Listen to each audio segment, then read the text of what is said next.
Sunita Vishwanath, tell us now, in terms of the work that your group has been doing with Afghan women in the past, since this change of regime, how is that going? Have there been any problems?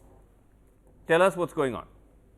I mean, it's the grimmest moment since we started 20 years ago. Women for Afghan Women actually is an organization that started in New York, where I am right now.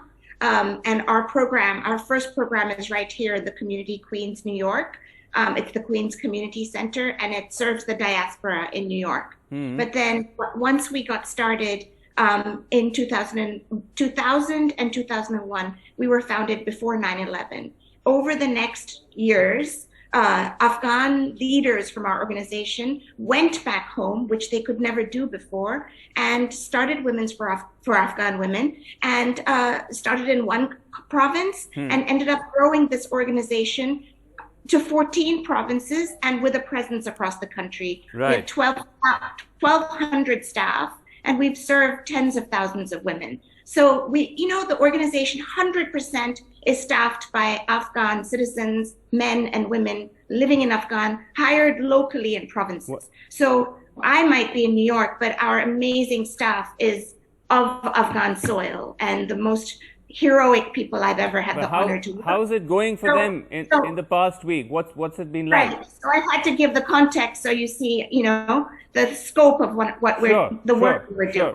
So now, this crisis that we are in didn't happen overnight. We knew it. We knew that there was fighting happening all around, and something like even the takeover of Kabul was something we thought might happen not so quickly. So in the last few months, we've been evacuating from all the provinces where we have staff and clients to Kabul.